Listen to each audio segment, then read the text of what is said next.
وہ کہتے ہیں کہ چہرے کا پردہ نہیں ہے، ہاتھوں کا پردہ نہیں ہے، پاؤں کا پردہ نہیں ہے۔ شاید وہ اس بات کو جو ہے وہ سمجھنے سے قاصر ہیں کہ یہ محارم کے لیے ہے۔ عورت کا مخصوص اعضاء کا پردہ تو اس کے باپ سے بھی ہے، اس کے بھائی سے بھی ہے، اس کے محارم سے بھی ہے، حتیٰ کہ بیٹے سے بھی ہے۔ لیکن یہ جو اعضاء ہیں ان کا پردہ بھی عورت کے اوپر لازم ہے، چونکہ جو شر پیدا ہوتی ہے وہ چہرے سے اس کا آغاز ہوتا ہے۔ تو میں ایک بات کہا کرتا ہوں کہ یہ جتنے دلائل ہیں ان دلائل کے جواب بھی علماء نے دیے ہیں، یہ ساری بحث کی جا سکتی ہے۔ میری مائیں بہنیں تصور کر لیں کہ سیدہ فاطمہ تو زہرا کا پردہ کیسا ہوگا، تو ان کے تصور میں حیا میں لپٹی ہوئی فاطمہ دکھائی دے گی۔ بلکہ سیدہ فاطمہ تو زہرا سے جب پوچھا گیا کہ عورت کا صحیح پردہ کیا ہے تو انہوں نے کہا کہ عورت کا صحیح پردہ یہ ہے کہ وہ کسی مرد کو نہ دیکھے اور کوئی مرد اس کو نہ دیکھے۔ حضرت عبداللہ ابن مکتوم رضی اللہ تعالی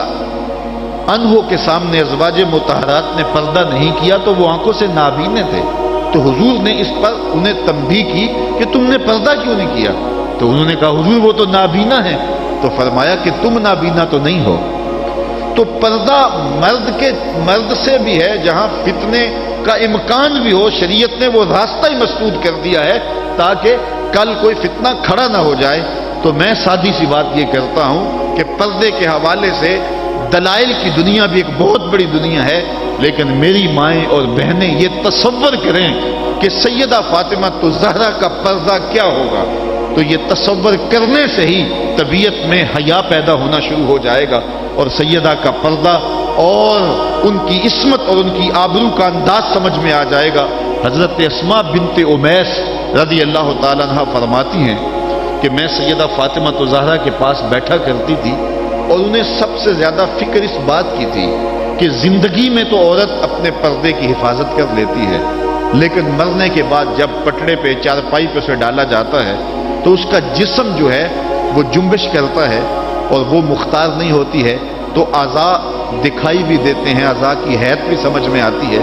تو یہ بڑا مشکل لمحہ ہوگا جو مرنے کے بعد درپیش ہوتا ہے۔ تو فرماتی ہیں کہ میں نے انہیں کہا کہ جب حبشہ کی جانب ہجرت کی تھی تو میں بھی ان لوگوں میں شامل تھی، تو میں نے وہاں حبشہ میں دیکھا ہے کہ چارپائی کے چاروں پایوں کے ساتھ شاخ باندھ دیتے ہیں اور پھر ان کو درمیان میں جوڑ دیتے ہیں اور اس کے اوپر کپڑا ڈال دیتے ہیں اور یہ ایک ڈولی بن جاتی ہے۔ تو کہتی ہیں جب میں یہ بات بتائی تو سیدہ بہت زیادہ خوش ہوئی، کہا یہ تو ایک بہت اچھا طریقہ سمجھ میں آ گیا جس سے مرنے کے بعد بھی عورت کے پردے کی اور اس کے جسم کی حفاظت ہو سکے گی، کسی کی نظر نہیں پڑے گی۔ تو یہ وہ سیدہ ہیں کہ جنہوں نے اپنے پردے کی حفاظت یوں کی کہ غیر مرد نے انہیں نہیں دیکھا، اور پھر مرنے کے بعد بھی ان کے لیے وہ ڈولی تیار کر لی گئی، رات کی تنہائیوں میں ان کا جنازہ پڑا گیا، اور یہ وہ پاک دامن خاتون ہے جن کا آنچل مہر و ماں نے بھی نہیں دیکھا ہے۔ اور جب قیامت کا دن ہوگا تو حضرت سیدہ فاطمہ تو زہرا 70,000 خواتین کے جلو میں نکلیں گی، تو آواز آئے گی یا اہل الجمع غدوا ابصارکم لأن فاطمہ بنت محمد حتی تمر، اے لوگوں نگاہیں نیچی کر لو، محمد عربی کی بیٹی کی سواری گزر رہی۔ تو دنیا پر بھی ان کے پردے کی حفاظت، بعد الوصال بھی، اور پھر قیامت کے دن بھی۔ مجھے بتائے عورت کیا وہ مغرب کی آوارہ لڑکی کے روپ میں زندگی گزارنا چاہتی ہے یا سیدہ فاطمہ تو زہرا کے پردے کی وارث بننا چاہتی؟ وہ سڑکوں پر لہرا کر چلنے میں فخر محسوس کرتی ہے یا کہ وہ اپنے مخصوص پردے میں لپٹ کر کے تقدس معاب انداز میں گھر سے مجبوراً نکلنا پڑے تو نکلنا پسند کرتی ہے؟ کوئی بھی شریف زادی یہ پسند نہیں کرے گی کہ وہ مغرب کی حیا باختہ لڑکیوں کی طرح آوارہ مزاج ہو اور اس کی طرف شہوانی اور بھوکی اور غلیظ اور گندی نظریں اٹھے۔ وہ چاہے گی کہ میں تقدس معاب زندگی گزاروں۔ میری بہن، تیرا برقع تیرے لیے قید خانہ نہیں، تیرے برقعے کی ایک ایک سلوٹ تیرے حیا کا پہرا ہے۔ تو مغرب کی ٹینو نہیں ہے، تو مشرق کی بیٹی ہے، تو فاطمہ ہے، تو عائشہ ہے، تو حفصہ ہے۔ تیرا پردہ اس کائنات کے حسن کی علامت ہے، تو سمٹ جائے گی تو امت پھیل جائے گی، تو گھر کو سنبھال لے گی تو امت بہر و بر پہ جاری ہو جائے گی۔ تو عورت کو گھر میں سمٹ کر کے اپنی اندرون خانہ ذمہ داریوں کو سنبھال کر کے اپنی عصمت اور اپنی آبرو کی حفاظت کرنی چاہیے تھی۔ اقبال نے بڑی خوبصورتی سے اس پر بحث کی ہے کہ عورت کے لیے پردہ ضروری ہے یا نہیں، اور پھر کہا عورت کو یہ خود اپنے آپ سے پوچھنا چاہیے کہ وہ کس روپ میں اچھی لگتی ہے۔ ذرا دیکھیے اقبال کا لہجہ، اللہ اکبر۔ اس راز کو عورت کی حقیقت ہی کرے فاش، مجبور ہے معذور ہے مردانے خرد مند، کیا چیز ہے آرائش و زیبائش میں زیادہ، آزادی نسواں یا زمرد کا گلو بند۔ اقبال کہتا ہے کہ عورت اپنے اندر کی عورت سے پوچھے کہ اس کے لیے حسن کہاں ہے، زمرد کا گلو بند اس کو دیا جائے اور وہ پردے میں جو ہے وہ سمٹ کر کے گھر کی ملکہ بن کے رہے، تو یہ اس کے لیے زیادہ اعزاز اور عزت اور فخر کی بات ہے، یا وہ جو ہے وہ آزادی نسواں کے نام سے بازاروں میں گھومتی پھرے اور مردوں کے سامنے ہنس ہنس کے باتیں کرتی پھرے۔ ایک عورت 4 گھر کے افراد کی خدمت کو اپنے لیے بوجھ سمجھتی ہے اور اسلام کو متعون کرتی ہے کہ اسلام نے مجھے جو ہے وہ پابند کر دیا ہے اور گھر کے اندر محدود کر دیا ہے، اور میں اتنے بچوں کی تربیت میرے کندھوں پہ ڈالتی ہے، اور میں شوہر کی خدمت بھی کروں، بچوں کی خدمت بھی کروں، تو اسلام نے تو میرے اوپر بڑی پابندی لگا دی ہے، مجھے آزادی ملنی چاہیے۔ اور وہ عورت جو 4 بچوں کی خدمت اپنے لیے بوجھ سمجھتی ہے، اور پھر وہ 300 مسافروں کو ہنس ہنس کے کبھی پانی پیش کرتی ہے، کبھی کھانا پیش کرتی ہے، 300 مسافروں کو ہنس ہنس کے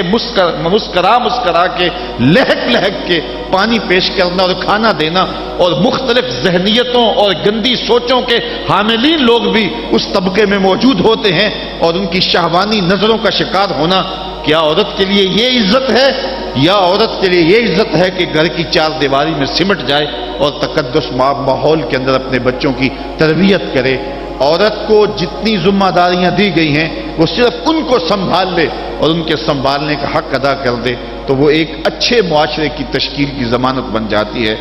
سیدہ فاطمہ الزہرا رضی اللہ تعالی عنہا کا وجود ہمارے لیے ایک روشن، ایک منور اور ایک تابع جو ہے وہ وجود ہے، جس سے ہم مخدرات اسلام کی تربیت کے خد و خال لے سکتے ہیں۔ اقبال کہتا ہے تو نہ دانی کہ سوزے کراتے تو دیگر گوں کر تقدیر عمر را، میری بہن اگر تو بہن ہو کے قرآن پڑھے تو عمر کی تقدیر بدلتی ہے، اور اگر تو ماں ہو کے قرآن پڑھے تو بیٹا نیزے کی نوک پہ قرآن سناتا۔ کربلا کے تپتے ہوئے ریگزار میں پیاسا ہونے کے باوجود حضرت امام حسین جو باطل کے آگے ڈٹے ہوئے ہیں اور جھک نہیں رہے ہیں، اور 71 لاشیں کندھوں پہ اٹھا کے خیموں تک پہنچا چکے ہیں، پھر بھی استقامت کا کوہ گراں بنے ہوئے ہیں، یہ حسین ابن علی کا کمال تو دکھائی دیتا ہی دیتا ہے، لیکن ذرا غور کی آنکھ سے دیکھو پیچھے فاطمہ کے دودھ کا اثر دکھائی دیتا ہے۔ تو اگر مائیں پردے میں سمٹ جائیں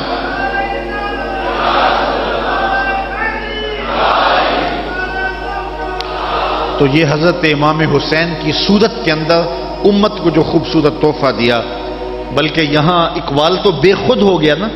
وہ کہتے ہیں آپے سے باہر ہونے کی کیفیت،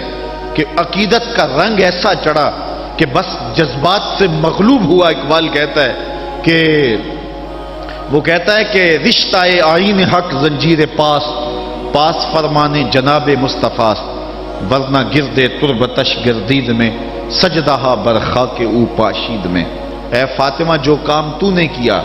اگر شریعت کے حکم کی زنجیریں میرے پاؤں میں نہ ہوتی اور آپ کے باپ کا ہی حکم کہ اللہ کے علاوہ کسی اور کو سجدہ جائز نہیں یہ مجھے ملحوظ نہ ہوتا، تو میں کعبے کی طرف رخ کر کے سجدہ کرنے کی بجائے تیری قبر کی مٹی کی طرف منہ کر کے سجدہ کرتا، اور میں کعبے کا طواف کرنے کی بجائے تیری قبر کا طواف کرتا، کیونکہ جو کام تو نے کیا ہے وہ کسی اور نے نہیں کیا۔ نبی کے گھر کی ہے عظمت نبی سے سنتے ہیں،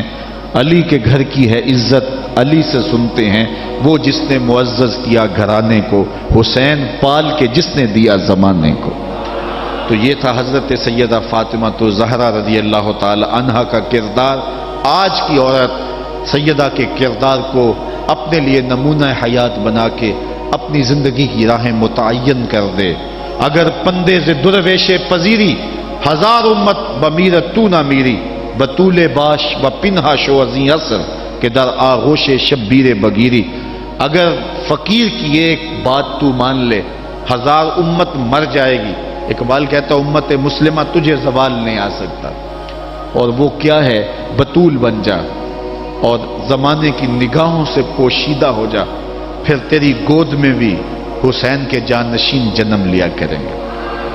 تو جب عورتوں کا کردار بچوں کی تربیت تک محدود ہوتا ہے اور وہ اس کردار کو بحسن و خوبی نبھاتی ہیں تو پھر ایک اچھا معاشرہ تشکیل پاتا ہے. لیکن جب حیا باختگی زمانے کو جکڑ لیتی ہے تو پھر قومیں اپنا وجود کھو دیتی ہیں. ہمیں ان تمام اسباب پہ غور کرنا چاہیے جس نے اس امت کو عروج سے زوال کی طرف دھکیل دیا. تو ہمیں ایک سبب یہ دکھائی دے گا کہ مقدرات اسلام کا جو کردار تھا، جو ذمہ داریاں تھیں، وہ اس نے پھر ادا جب کرنا چھوڑ دی اور اپنے دائرہ کار سے باہر آ گئیں تو پھر وہ ذمہ داریاں نہ نبھانے کے سبب امت روح بزوال ہوئی. گھروں میں بیٹھ کر کے ماؤں نے تربیت کی تھی. ہم نے دور اسلام کے اندر بڑے بڑے مشکل حالات دیکھے ہیں. مشکل حالات میں جب اسلام پہ سخت سے سخت وقت آئے، لیکن جب درگاہیں بند ہوں گی، جب خانقاہیں بند ہو گئیں، جب مدارس دینیاں بند ہو گئے، جب اذانوں پہ پابندی لگ گئی، جب بہت کچھ ہوا تھا، لیکن ماں کی گود کی درسگاہ تو کبھی بند نہیں نہ ہوتی ہے. تو ماں نے اس وقت دین کو زندہ رکھا. آج بھی ہمیں اسی طبقہ نساء سے امید ہے کہ یہ دوبارہ امت کی نہضت کے لیے جو ہے وہ ایک با ہمت کردار ادا کریں گی. اللہ تعالیٰ خواتین اسلام کو حضرت سیدہ پاک کے اسوہ نور کی روشنی میں اپنی زندگی گزارنے کی توفیق عطا فرمائے. یہ جو سال ہا سال کے بعد اور سال کے دوران بھی ان کا تذکرہ کیا جاتا ہے تو فضائل کا باب بھی اپنی جگہ پہ، لیکن ہمیں ان کی زندگی بطور نمونہ اختیار کر کے ماؤں بہن اور بیٹیوں کو اپنی زندگیوں میں شامل کر لینی چاہیے تاکہ جو ہے وہ اس سے روشنیاں اور اجالے زندگیوں میں شامل کر لیے جائیں. اللہ تعالیٰ اپنی خاص رحمتوں سے ہمیں مالا مال کرے اور اپنی خاص کرم نوازیوں سے ہم سب کو اپنی رحمتوں سے